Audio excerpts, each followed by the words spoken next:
Good morning, everyone. My name is Gabriella Richmond. I'm the Associate Director of Legal Services at Her Justice. This is my colleague Diane Faniello. She's Senior Staff Attorney at Her Justice, and we're going to be presenting litigating contested divorces to you today. I want to thank the firm. I want to thank Alan Overy for hosting us. I want to thank you all for doing this pro bono work over the summer. We really appreciate it, and your clients are going to be much appreciative. So before we start getting into the actual meat of the presentation, we're going to show you a short video that tells you a little bit about what we do at Her Justice.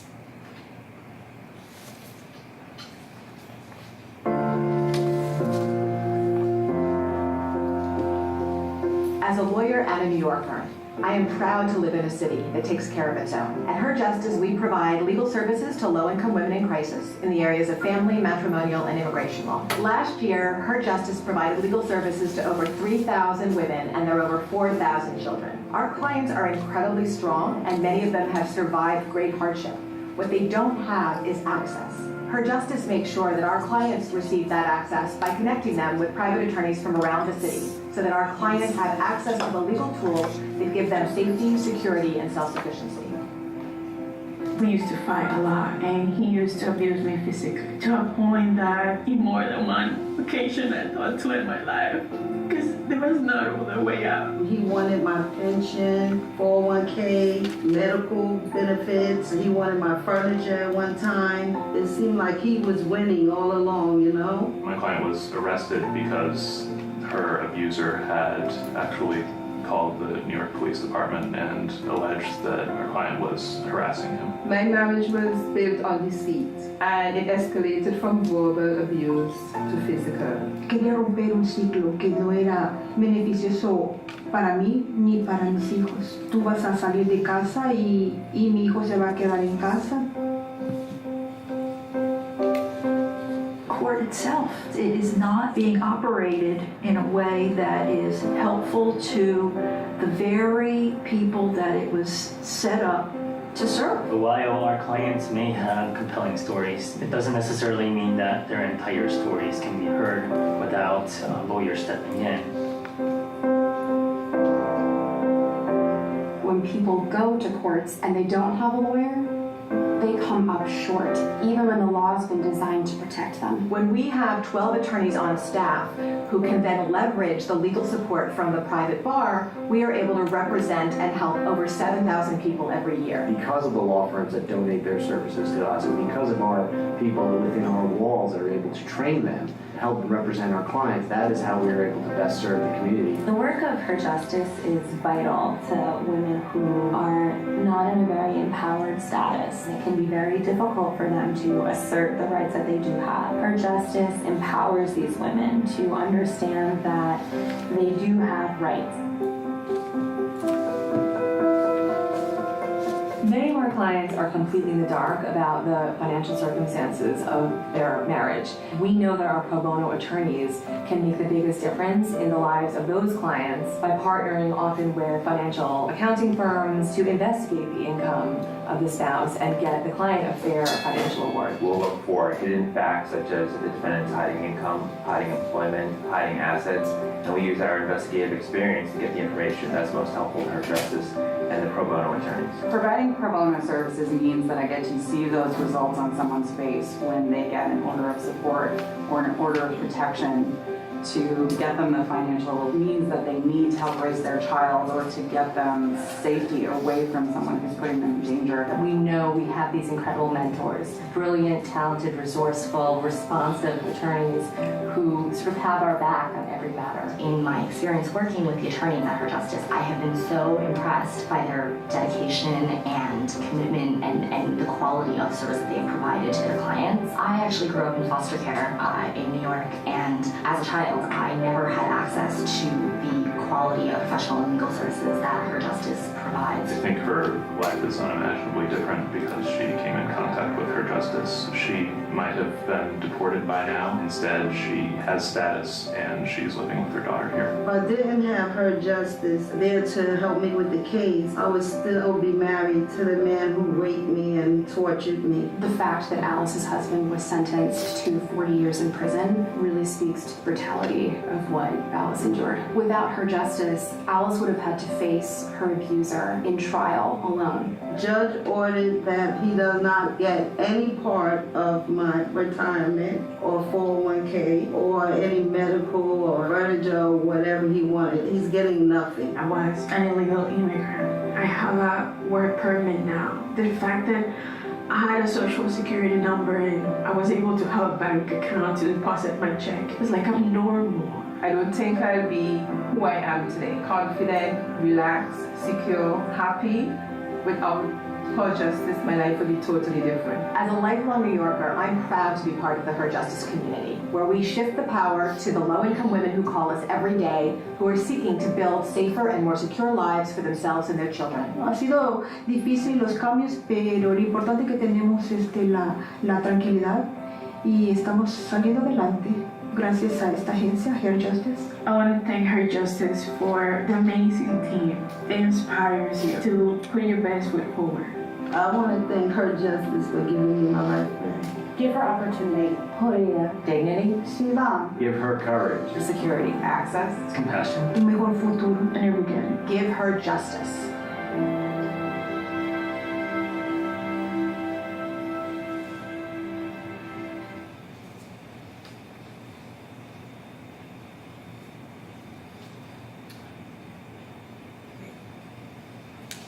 So, as you see from the video, Her Justice recruits and trains attorneys from the large,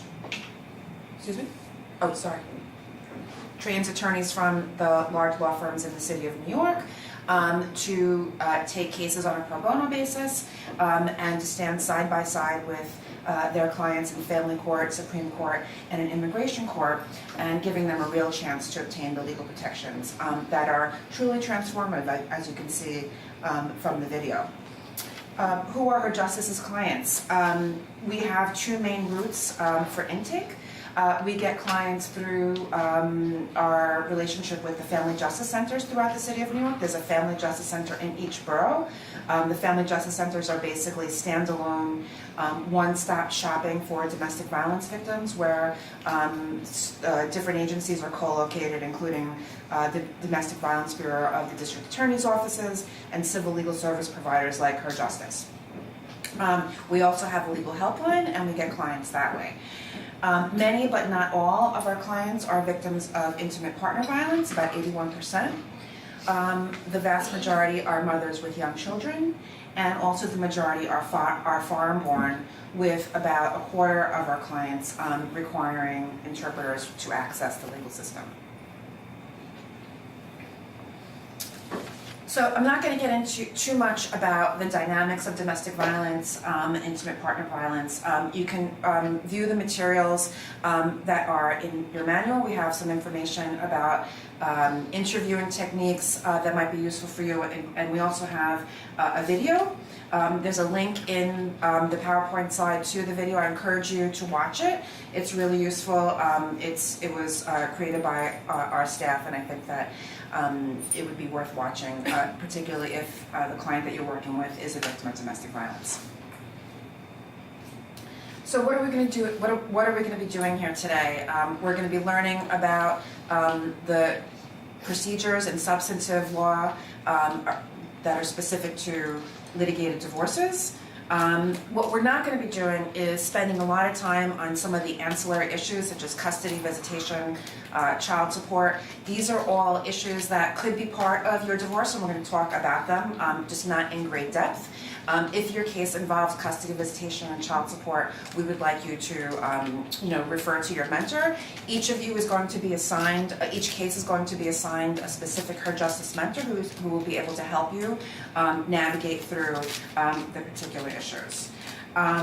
So the things that we are going to be focusing on are the ancillary issues that are very specific to litigated divorces, namely maintenance, which is support for the other spouse, and equitable distribution, which is basically the divvying up of the marital estate. We hope that you will gain substantive skills through this training and through your representation of your client. You're going to be looking at the basics of matrimonial law. You're going to be learning about interviewing clients. You're going to be touching on negotiation skills. You may be negotiating a settlement, so you'll be engaging in negotiation. You most likely will be engaging in various forms of discovery. Litigated divorces, tend to sort of be discovery heavy because we do want to get to the true financial situation of the other side generally. You may engage in various types of motion practice and oral argument. And again, drafting stipulations of settlement, and also if your case goes to trial, you'll be learning various trial skills. So what is a divorce? I mean, a divorce basically has two general components. One is the dissolution of the marriage, and the other is all the ancillary issues sort of bundled in together. When you determine ancillary relief, there are a lot of different sort of statutes that we're going to be talking about.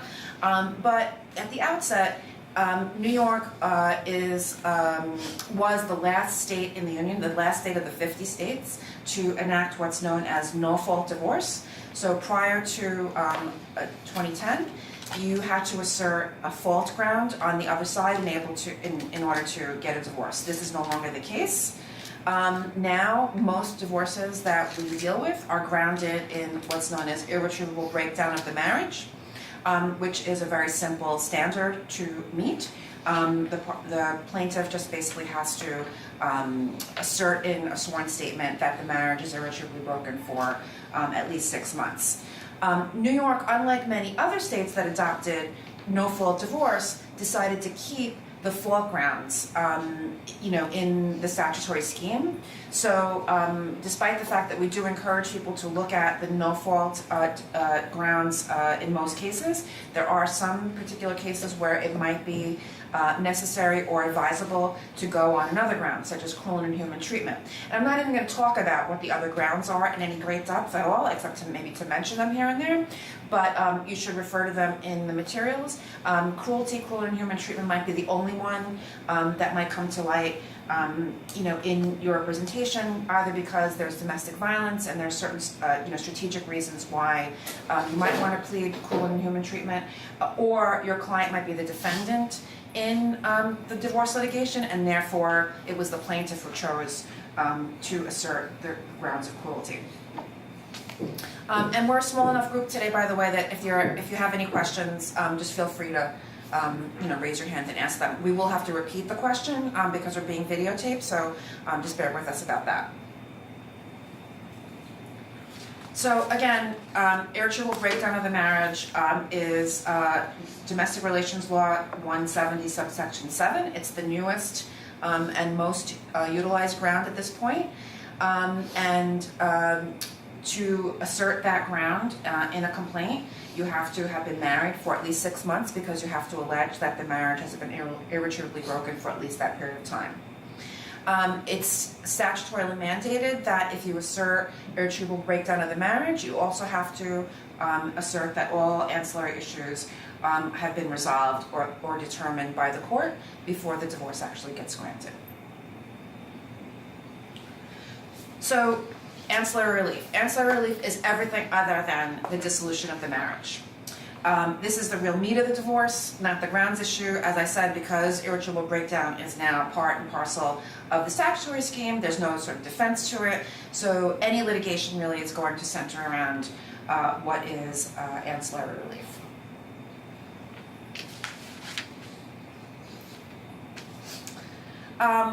So, as I sort of mentioned earlier, the main forms of ancillary relief, I have to drink another sip of my coffee because I can't say ancillary this morning. The main forms of ancillary relief that you'd be dealing with are custody and visitation, child support, spousal maintenance, and equitable distribution. In a divorce action, these forms of ancillary relief are statutorily mandated to be addressed. Child support and custody and visitation clearly are only applicable when there are children of the marriage, and I'll get into a little bit more detail about that. But any of these issues can be contested, and therefore that's why the divorce becomes litigated as opposed to uncontested. When you're pleading, you only have to plead one cause of action, i.e., your grounds for divorce, but you do have to plead the ancillary issues in your prayer for relief, either in your summons with notice or your complaint. And again, there are sort of other ancillary issues that we can talk about, such as attorney's fees. It's good to err on the side of being over-inclusive generally when you're, drafting these pleadings, because you don't want to leave anything out. If you don't include something, you might have to find yourself making a motion for amended pleadings. So sort of at the outset, we recommend that you put down sort of everything. Even if your client ultimately decides she doesn't want spousal maintenance, you want to plead that at the outset regardless. So we're going to talk a little bit about custody and visitation. There's the concept of, what is custody? Custody is basically the physical possession of the children, and somebody can have legal custody or physical custody or a combination of both. And legal custody is basically the decision-making authority that either parent or both parents has. Until a court says otherwise, basically both parents have equal authority to make major decisions having to do with their children's lives. However, courts can decide that somebody has sole custody, or the court can, or the parties can agree rather, that they should have joint custody and joint decision making. You should note that there's sort of split authority at this point. It's supposed to be that if there's any disagreement between the parties and the parties can't resolve it, that the courts are not supposed to foist joint custody on parties who are otherwise unwilling. However, we've seen cases that have not sort of adhered to that. We're waiting for, I think, the Court of Appeals of the State of New York to, to make a full decision on that. So the major decisions that we talk about when we talk about decision making are the health and welfare of the child, decisions regarding school choice, and decisions regarding religion. So it's basically those three, we call them spheres of decision making, that are relevant when we're talking about custody and visitation. There can be split legal custody, as I said, joint custody. There could also be split physical custody. Physical custody is who has the child at least 51% of the time. That person is deemed to be the physical custodian of the children. So how do courts decide who gets custody, or how these decisions should be split? In New York, we have what's known as the best interest standard. It's codified in Domestic Relations Law Section 240, and it's not defined. Okay, it's, the words best interest are there, but there's no clear definition of what is in the best, what is best interest. Rather, case law has sort of come up with a bunch of different, factors that the court can consider. Amongst the factors that the court can consider are, maintaining the status quo, what's been the status quo of the child, what are the wishes of the child, and who's been the primary caretaker of the child, otherwise known as a psychological parent. These are all factors that the court can consider. There's only one factor that the court must consider, and that's whether or not there's been proven domestic violence in this family. That was codified sometime in the early 2000s, where the court now must consider, as I said, proven domestic violence. So if there has been an order of protection in the past or any other kind of adjudication that there's been domestic violence, the court has to articulate how it considered that finding when it takes into consideration, these other factors. Custody, sorry. Would ACS neglect issues kind of factor into that as well? Yeah, so the question is whether ACS, which is Administration for Children's Services, child abuse and neglect factors. Maybe. ACS does bring cases against people, when there has been domestic violence. And I'm going to talk, I wasn't going to talk about this actually, but the court does do some registry checks, they call them, when they're determining custody. And one of the registry checks that one of the registries they look at is the abuse and neglect registry. So in your materials, you're going to find reference to a number of cases, Friederwurzer versus Friederwurzer, Wissick versus Wissick. I'm not going to cite the cases, but they're in the materials. And Eschbach versus Eschbach. These are all cases that talk about the best interest standard and how it applied to the particular facts of those cases. But they're instructive. But you should know that the court can look at any factor. So these are not, these are not the only ones that the court can look at. The court can look at any factor that it deems relevant when it's looking at best interest. And best interest is really, a very nebulous standard, and we all wish that it was codified in a different way, but it isn't, and we have to look to case law authority to, figure out where the particular facts of our case stand. I just want to point out one other, the willingness of the parent to foster a relationship with the other parent. This one's come up, very often. Some people call it parental alienation. That's a loaded term, so we like to stay away from that. But the court is looking very closely at whether or not one parent over the other is willing to foster a relationship between the child and the other parent.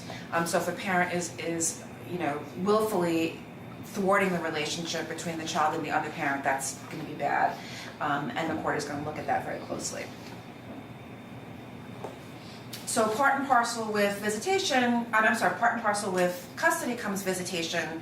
Visitation is also sort of becoming a loaded term, so we're sort of trending towards using the term parenting time instead, because visitation seems to be something less than, which is something that the non-custodial parent gets. So we're sort of trending towards using the term parenting time. And parenting time can be, set out by the court. It can be agreed upon by the parties. It can be supervised. It can be unsupervised. And again, every case is fact specific. There can be a number of different reasons why a particular parent wants the visitation between the child and the other parent to be supervised. There could have been a prolonged absence from that other parent from the child's life, and there needs to be sort of a reintroduction time. It could be that there are substance abuse problems, that parent has a history of suffering from. It could be that the other parent has made threats about taking the child away. So all these sort of facts would point to a period of supervised visitation.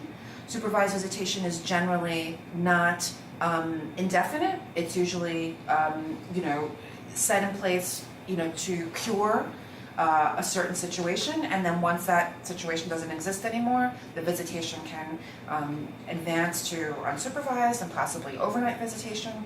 So there are a lot of different permutations about visitation. One of the big issues that we have in the city of New York is we have a lack of supervised visitation providers.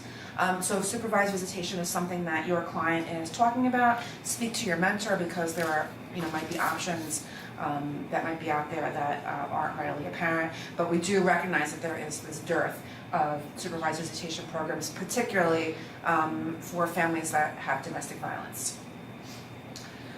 So again, this was a very brief overview about custody and visitation. If your case involves custody and visitation, you're going to get into a deeper dive on that in a separate custody and visitation training that we can offer you, as well as materials. And again, you would call upon your Her Justice mentor to get you more specific information about that. So we're going to talk a little bit about child support, and what I didn't point out before is custody and visitation goes until the age of 18. Once a child reaches the age of 18, there's no more authority over custody and visitation. The child then is considered an adult for the purposes of custody and visitation and can do what he or she wants, as opposed to child support, which goes on until the child reaches the age of 21. So you have this period between the age of 18 and the age of 21 where parents are still obligated to support their children even though they don't have any sort of custodial authority over them. The basics on child support is that child support is calculated based on the income of the parties. If there is no income information about the parties, there's something called a statutory minimum, which some people accept. It's basically $25 a month that's imposed on the non-custodial parent. It's subject to being modified once there is income information. There is also something called statutory add-ons, such as unreimbursed medical expenses and after school or child care expenses, and these get allocated based on the percentage of income of the parties. Again, child support is payable until the age of 21, and it's not waivable by either of the parents. So you can't go in and say, I'm not going to ask for child support because he's not going to give it, and instead I'm going to ask for something else. It's not waivable. There's certain sort of tricks that we can do in stipulations that can help us with that if the parties absolutely do want to agree on something that's outside the norm. But again, you would speak to your mentor about that, and it's the exception and not the rule. Just a quick, down and dirty. This is how you calculate child support. You get the incomes of both parties. You combine them. You multiply the total income, which is now up to $143,000. That's the cap. There's a statutory cap that changes every couple of years. You multiply that by a specific percentage, 17% for one child, 21% for two children, and it goes up from there. If the total exceeds $143,000, the statutory cap, then the court's going to determine how much of the income over that is going to be applied. And then you calculate what the add-ons are going to be. Again, very brief overview. If your case involves child support, you're going to get a deeper dive into other, from other materials that we can give you. One of the more common themes in child support litigation, whether it's in a divorce or in the family court, is that we can't calculate an income for the non-custodial parent because he or she is either being obtuse about his income, he or she is either being is lying about their income, or they're underemployed or something like that. So the court has the authority not to look at not just the person's actual income situation or financial situation right now, but what their income should be or could be. We have a lot of non-custodial parents who are working off the books, so they're artificially showing a low income. Sometimes we have people who are voluntarily quitting their higher income jobs to get lower income jobs or no jobs in an effort to avoid paying child support. Sometimes a non-custodial parent might have lost his or her job to misconduct on the job.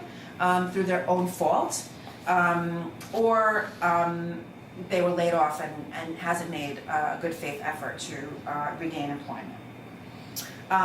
Another source of sort of imputation of income is when, and this one's also very common, when the non-custodial parent is being supported by a new girlfriend or family members. For instance, he or she is not paying any rent. We might impute what they would be paying for rent into their income to try and get to, an income for child support purposes.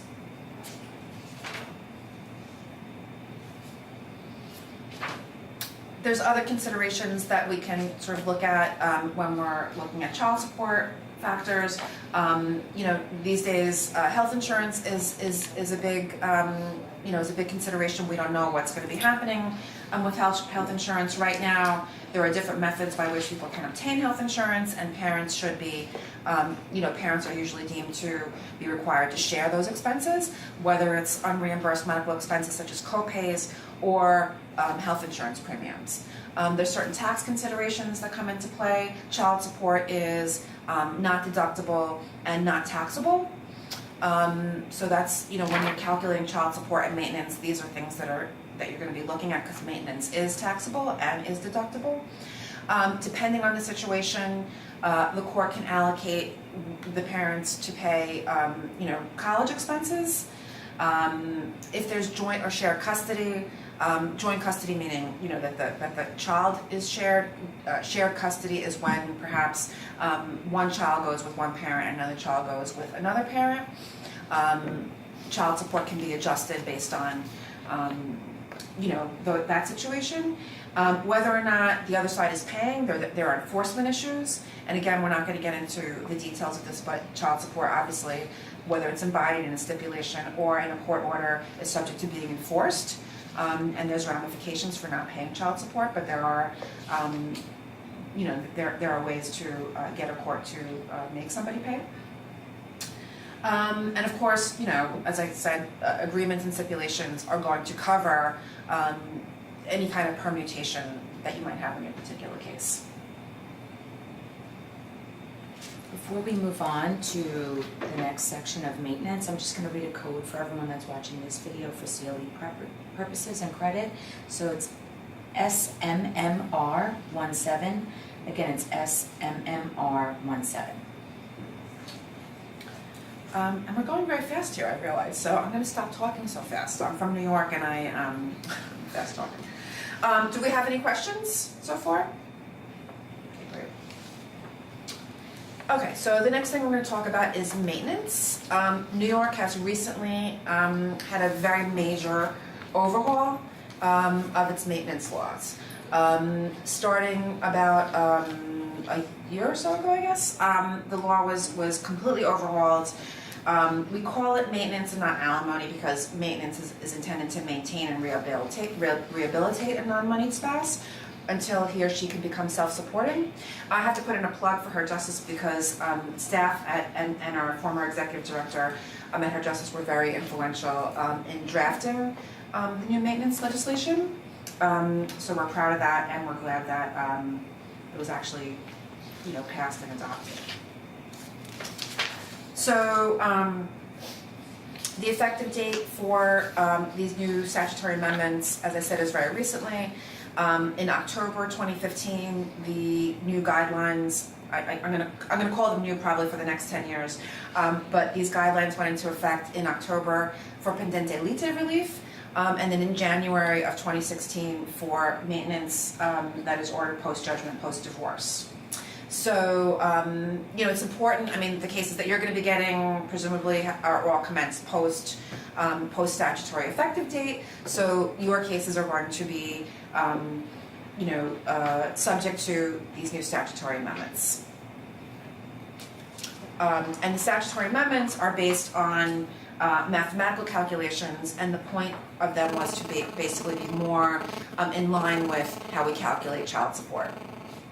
So there are basically two formulas, and one formula is for when there are children of the marriage, and the other formula is for when there are no children of the marriage, or when the maintenance payer is the custodial parent rather than the non-custodial parent. There are great online calculators that are going to make this sort of easy for you, but basically these are, you know, in graphic form how the calculation is made. So there are two mathematical calculations, A or B, and the presumptively correct amount of maintenance when the payer is a non-custodial parent is the lesser of one of these calculations. So the first calculation is that you take 20% of the payor income and you reduce that by 25% of the payee income. Or, and you have to do both of these calculations, by the way, and come up with the lesser one. So you do calculation A, which I just mentioned, and calculation B is you take 40% of the combined incomes less the payee's income. And whatever is the lesser of those two calculations comes up as what is the presumptively correct amount for the maintenance payment by the payor to the payee.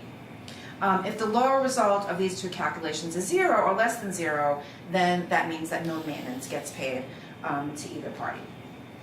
Maintenance is also calculated before child support, okay? So if you have maintenance where there are no children, or there's the payer is the custodial parent, it's a slightly different set of calculations. Again, if the result of the lower two calculations is 0 or less than 0, then no maintenance is going to get paid. And again, you see the difference here. Here we have calculation A as 30% of the payer income less 20% of the payee income, and then the calculation B is 40% of the combined incomes less the payee's income. So one of the sticking points in the original maintenance legislation that we had prior to this was that there was no distinction between situations where there were children and child support was also being paid. So this sort of split in the two calculations was the compromise that allowed this legislation to actually succeed and go forward. Any questions?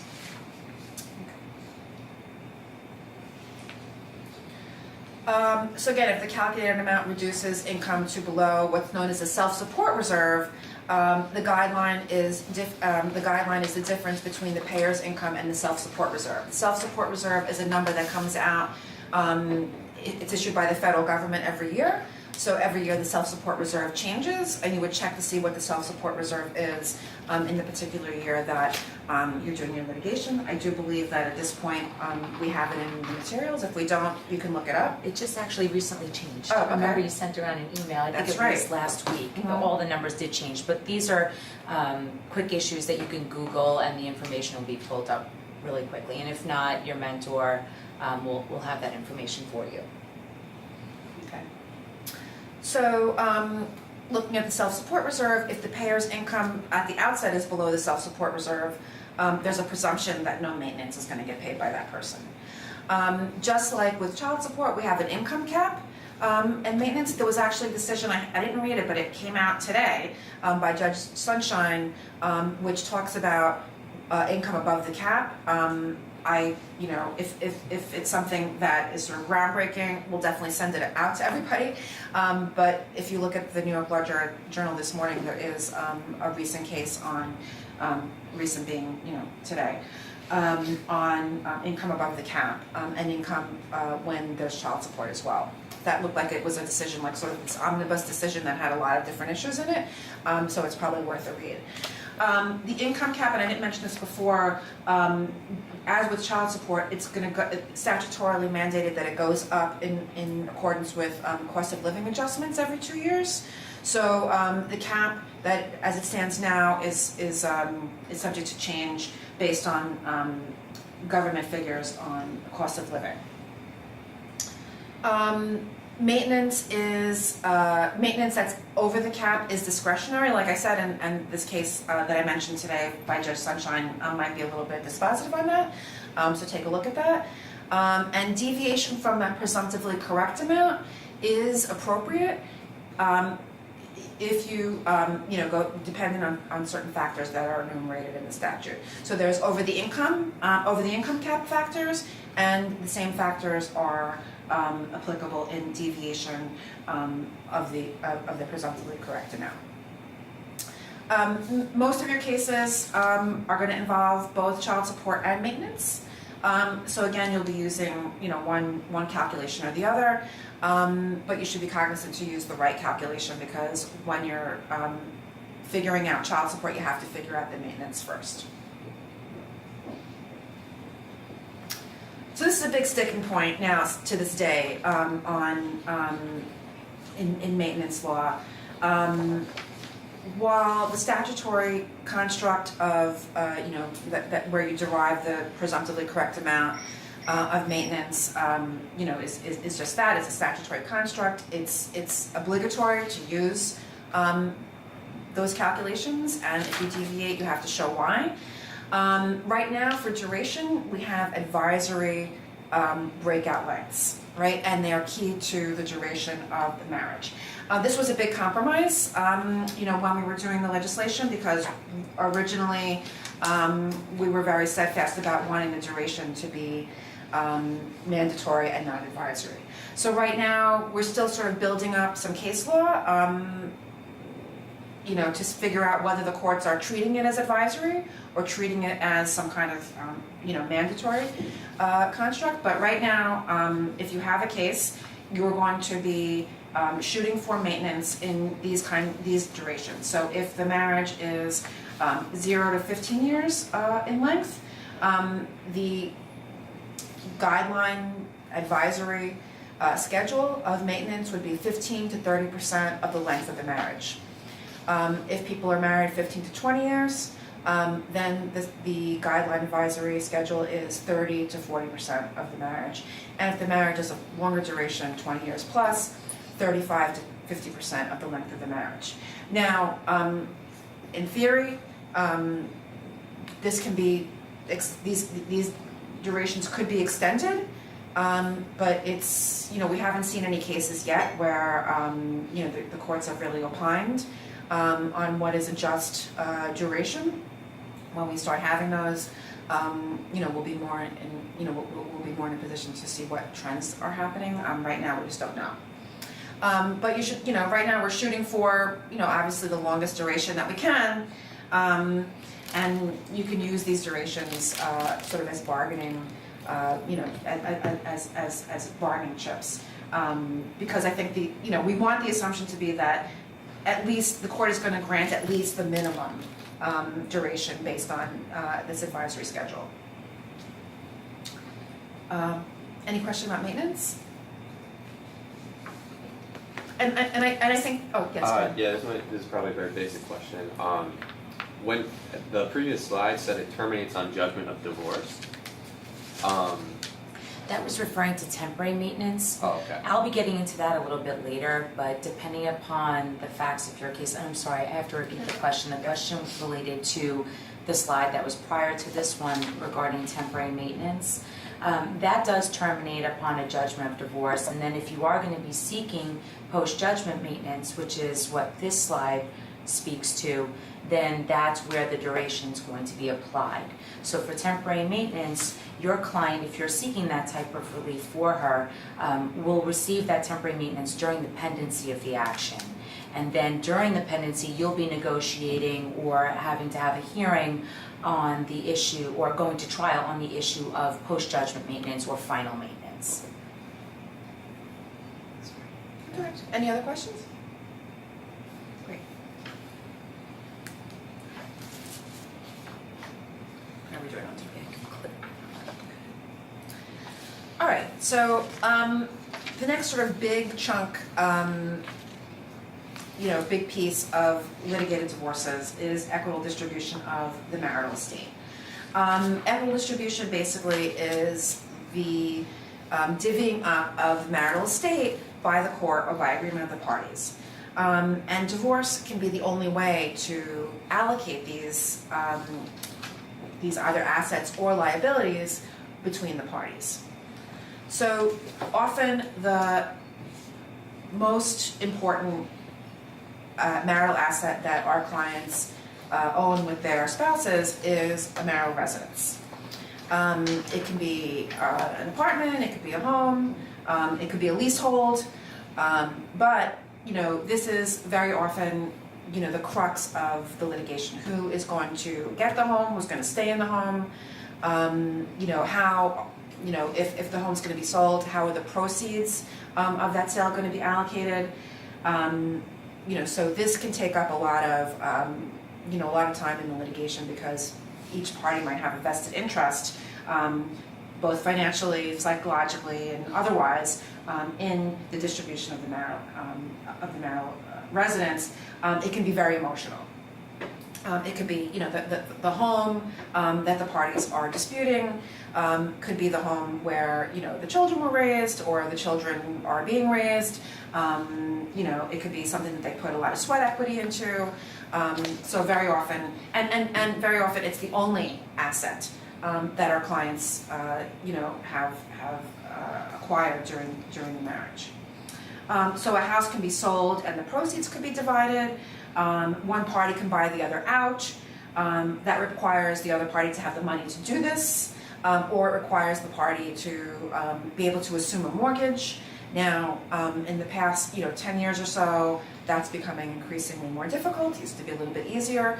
Then we had the financial mortgage crisis, and clearly, that affected people's ability to be able to achieve financing.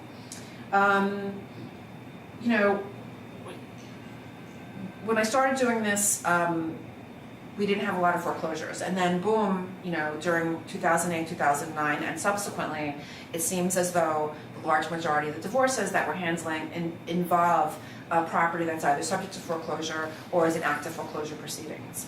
So then what we're dealing with is how does this debt get allocated? So the marital residence can be either, sort of this,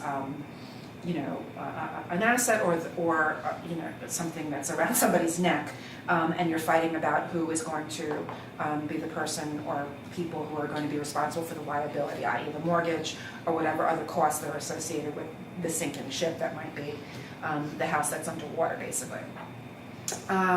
If a home is in foreclosure, there are sort of special considerations. that we would talk to you about. You know, it's often the most difficult time when, or you know, it's most difficult to grasp when we have a client who wants to quote unquote save her house with no real ability financially to do so. There are a lot of, you know, since the housing crisis sort of emerged, a number of legal services organizations have expanded their foreclosure prevention and, you know, housing assistance programs, so we can refer people to programs like that, but we find that it's very, very difficult for people to actually save their homes in these situations, and it can be difficult for them. And sometimes really the best settlement is for a client to actually walk away from the home and sort of wash their hands of it. Any questions about that? Yes? Are there any special considerations when the residence is a rental or public housing, like Section 8? So the question is, are there any considerations when the residence is Section 8 or public housing?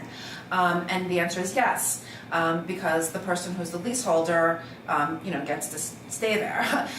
So there are, you know, special sort of exceptions that can be made for domestic violence victims in terms of public housing. You can get transfers. But yeah, even when there's a lease, just a lease, let's say, you know, there's definitely things that can be negotiated and can be achieved to be able to, you know, keep that. There's another, you know, limited equity co-ops are another sort of specialized area where somebody, limited equity co-ops, if you don't know about them, are, just like the name implies, co-op apartments where somebody's put down, you know, a relatively small amount of money. They live there, they pay maintenance, you know, they pay all the fees, but when they go to quote unquote sell, all they get back is the initial investment that they made into it. So there's that money that's sort of, you know, subject to equitable distribution, you know, or some other sort of resolution whereby one party or the other, you know, stays in that residence. So the other big marital asset that we deal with on an ongoing basis is a pension. Usually it's the other spouse's pension, but oftentimes our clients have pensions as well. So pensions, and I'll give you a little bit of divorce history. Prior to 1980, New York was what was known as a title state. And what that meant was, in a divorce action, whoever had title to a specific piece of property was entitled to that piece of property in a divorce. So if the house was deeded to one party, that party got the house, and there were, you know, any title was controlling. So historically, who had title to property? The husband usually had title to the property. So in 1980, the equitable distribution law was enacted, which took away sort of, you know, these you know, gender-based rules about who gets alimony, because in the past only a wife got alimony. It substituted maintenance for alimony, and it enacted this newfound equitable distribution law, which specifically states that title to a specific piece of property is not controlling. What's controlling is whether or not the property was acquired during the marriage, and whether or not it's marital or separate. Shortly after the equitable distribution law went into effect, various cases went up to the Court of Appeals that set forth what particular pieces of property would also be subject to equitable distribution. And in 1984, the case of Majauskas versus Majauskas made its way up to the Court of Appeals, and the Court of Appeals decided that a pension, the part of a pension which accrues during a marriage, is subject to being equitably distributed upon divorce. So what does that mean? It means that in any situation where a party was employed and accrued a pension, upon dissolution of the marriage, a court is authorized to make an order which distributes that pension between the parties. And how is that pension distributed? There's a special court order called the Quadro, Qualified Domestic Relations Order, which sets forth and orders the pension plan to basically divvy up, you know, the pension between, you know, to an alternate payee as well as the participant of the pension. We have a special training about equitable distribution of pensions. Equitable distribution of pensions is probably one of the most complicated issues that we encounter in divorce litigation. So I would encourage you, if your case involves a pension, to also view our pensions training. And we have other resources for that as well. But I do encourage you to sort of read up on that.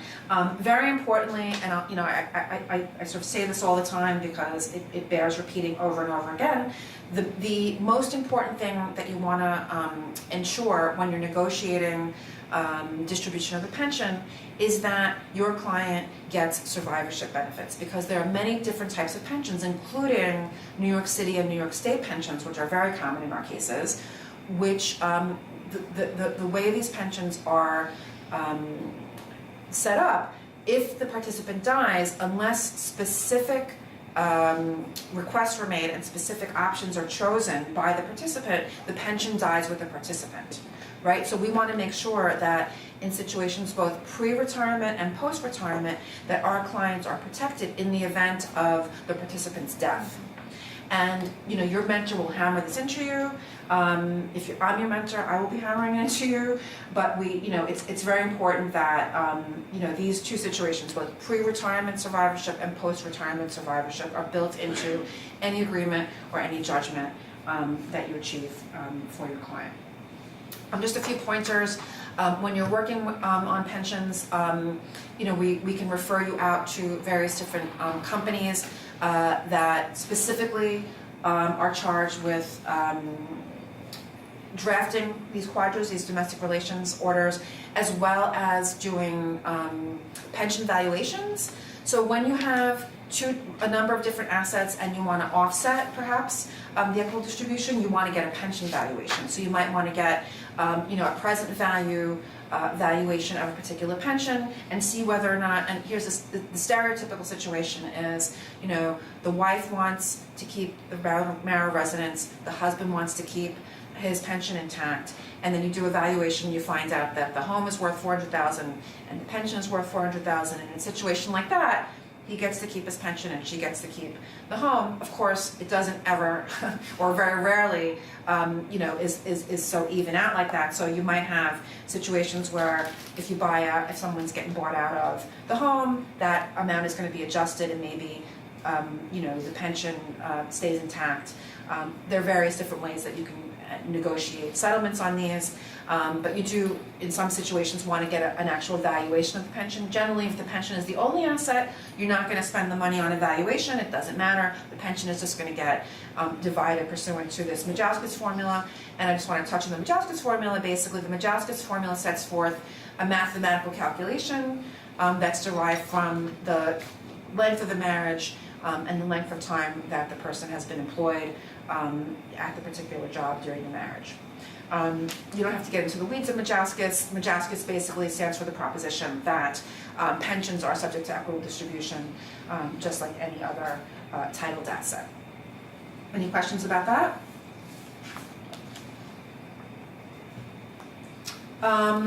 So I think that we're taking a break now at 10:30. Is that? There were a couple of things. Oh, okay. So let me just. I'll just get through these and then we'll take our break. Yeah. So again, yes. I have a question. Instead of writing in the spouse, soon to be ex-spouse, for survivorship benefits, can you also write in the children just in case the ex-spouse, is that a possibility? If I know that we've had cases where the ex-spouse is actually very ill and she doesn't expect to live much longer, but she wants to provide something for her children. So the question is, instead of the spouse, can the participant deem the children, for example, as survivors? Yeah, I mean, that can happen under some circumstances, and specifically if the if the client is ill, doesn't think she's going to live long, yeah, that might be something. There might be other sort of options, like instead of getting survivorship benefits, you might get a life insurance policy instead. That wouldn't reduce. So when you basically, and I didn't mean to get into the weeds of this, but if you have a pension and the pension has options for survivorship, that's usually going to reduce the amount of money that the person's going to get during their lifetime.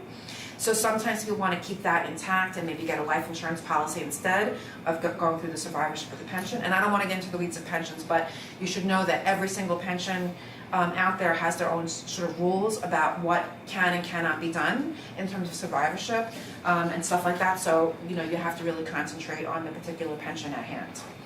And we have resources for that, as I said. So like I mentioned before about foreclosure, a lot of our cases involve not distribution of assets, but distribution of debt. There's a lot of consumer debt out there. Again, you know, if you have credit card debt in both parties' names, let's say you have a joint credit card, you know, equitable distribution of the debt of the credit card debt is not going to stop the credit card company from coming after both parties, but it will allow the client to be able to use the divorce judgment in an effort to get reimbursement or to, you know, they can implead the other party and say, hey, look, you know, there's supposed to be equitable distribution here, and this other party is going to reimburse her. Okay, you know, many times we also recommend that people go through bankruptcy counseling rather than sort of address equitable distribution in, you know, in the divorce proceedings, because it may very well be that neither, you know, if they've racked up medical debt, for instance, or racked up credit card debt because one of the other parties was unemployed, or they use consumer debt to basically live, neither party might ever be able to end up paying that back to the credit card company. So we do send people out for bankruptcy consultations as well. Just very briefly, other ancillary relief that you can obtain in divorce actions. You can get an order of protection in a divorce action. Orders of protection can last up to the age of majority of the youngest child in Supreme Court, so it's a robust form of ancillary relief if you can make out the you know, the facts for that. We generally have people asked to resume the right to use their former surname. So any pre-marriage surname that your client might have had, she can use that. It can actually be any name. She doesn't have to go back to a pre-marriage surname. We have common law rights to use any name we want in the state of New York, so you can go back to any name. Health insurance and life insurance. Health insurance specifically, once a spouse is divorced, they no longer have access to employer-provided health insurance through the other spouse. And also life insurance might be an issue. If, you know, what you want to secure maintenance, you want to secure child support, sometimes we do that with a life insurance policy. So any questions up to now? We'll take a 10-minute break, I guess. Great, thank you.